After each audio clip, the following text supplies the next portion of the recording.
Okay, let's go to this less good camera. That one's full up.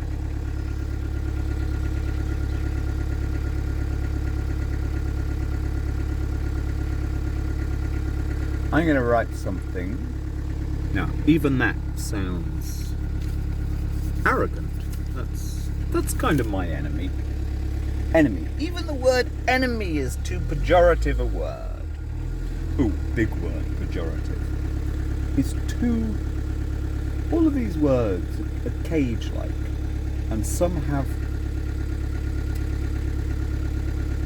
cage railings have sharp edges that aren't properly filed down and rounded so that they hurt people. That's what I care about. That is what I care about. Why should I care? There's no point caring. Right, in 1 minute that battery would have been charged up enough. Right, I care. I care that I haven't got my good camera, because this makes me look not as handsome. Right, I'm going to write something. I'm going to jot something. Jot is much better. Riff. Riff is my preferred word, because the reason I use the word riff is nothing must be taken too seriously. Nothing must be a cage. Words, as of the last 7 or 8 years, gradually, because even the so-called more intellectual people, even the British so-called intellectuals, like Howard Jacobson, Will Self, they're all, and particularly John Gray, they're all kind of trapped in this cage that they've made for themselves inadvertently due to just using language that is too sharp-edged. Because the cage bars, people feel that if they even rattle them, they're going to hurt their hand. They mustn't. These cage bars have become, they are. Right, I'm going to write something, jot something, riff something. Probably even the word riff. Scribble is best. Scribble. You see, that implies I don't have any huge, great insight. I have, however, done the work.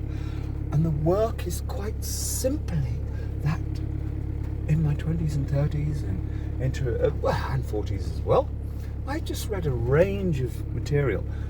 Like, for example, you read your Pilger, you read your Michael Moore, you read, if you want to understand what is the power structure of the world, read various different cultures' take on the thing, because the culture creates the inner persona.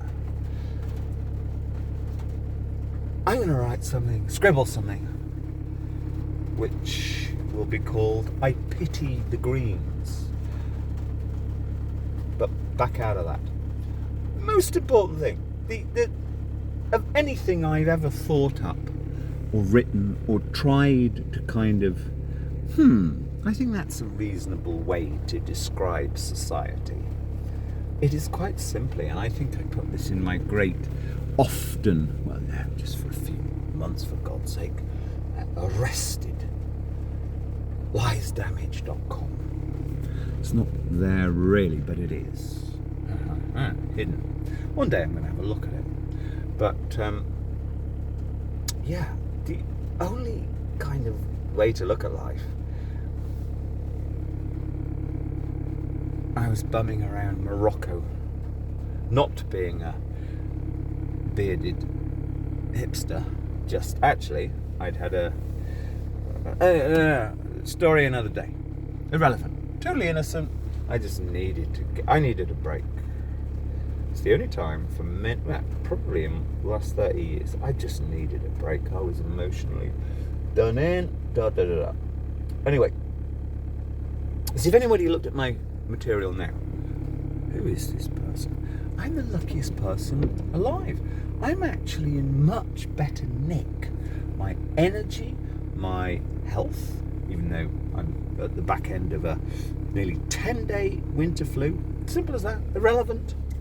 My energy, health, bodily functions are so much better now than they were even 20 years ago, 10 years ago, 5 years ago. I'm in great nick. Right. Yeah, Morocco. I kind of was bumming around in the dusty outback with a travelling companion of sorts, but nothing to do with anybody. It's like one day we were in a taxi, I think one of those shared super cheap taxis, and it broke down a bit. I think I was with her, and it's like I was just observing the Moroccan taxi driver, and he's like, I mean, it literally was, oh, well, we've got to fix the fan belt. The fan belt was broken, and they couldn't get new fan belts. So it's like, hey, we find a way. Life is continually sort of an event. The fan belt of the taxi broken down.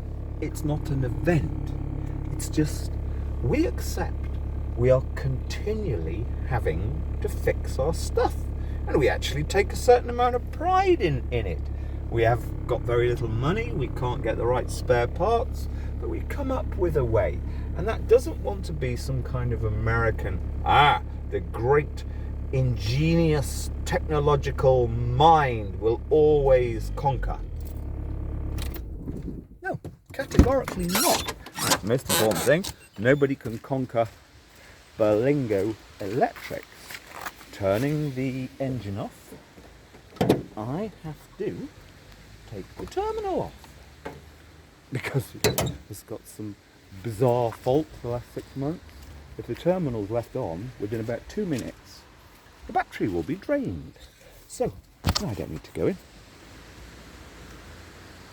The Moroccan taxi driver, yeah, that was, and that, it's not even a fable, it's just, yeah, I encountered a great, simple man, uneducated by our standards. I encountered a great paradigm for living life, or go away, living life with better inner peace. It's as simple as that. Getting through better energy so you get through the day and the day doesn't exhaust you. It's just as simple as that. So why do I pity the Greens? But first of all, at the top level you have the Greens.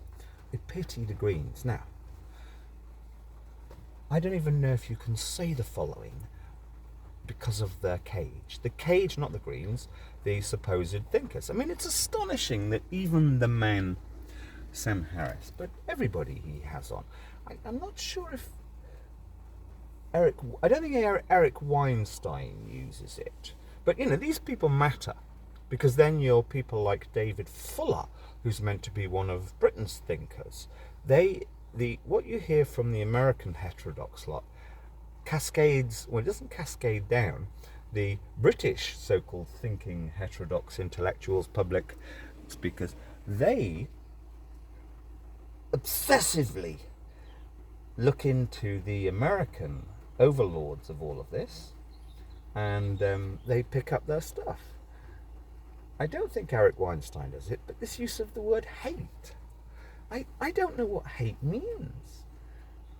In theory, I should feel hate for many people. It's not an emotion. I don't consider it a valid word, even. Today we have the Scots have brought in a new, very, very serious load of hate crime law. I have no interest in that. I'm only interested in what are the good words to use that help people. The Moroccan taxi driver knows everything's just a process, and that can be technology. These are here because they're all kind of intermittently broken. I'm going to give them a testing today. So if we can, maybe one or two need chucking out. It's just endless fixing. Endless. The Moroccan taxi driver knows that and doesn't take it to heart, keeps his zen, or hers if they allowed them, and Yeah. If hate is a thing, anger's a thing, frustration is a thing, exasperation is a thing. But if hate is a thing, there's something worse than hate, which is to pity somebody. Yeah?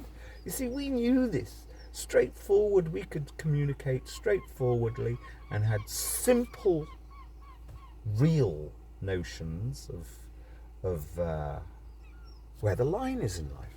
Pity somebody. So me writing, I pity the Greens. I actually don't mean it because no, I do actually feel sorry because they're just wasting. They will never achieve anything without certain things sorted out. Going back to certain basic things that we need to sort out.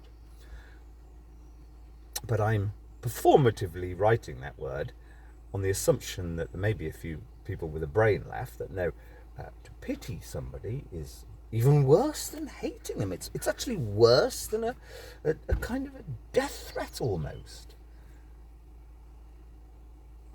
Why have I turned this on? I've turned this on because, yes, you see, to hear things expressed in a calm, gentle way is, I'm afraid to say, very fundamental to communicating, because every time you read something, when dealing with these, in theory, pejorative or difficult things that might make people have certain false feelings, there will be assumptions. So I can't remember why I've got to pity the Greens, but I pity the Greens in lots of ways. That will do. But yeah, I'm going to have to fix things.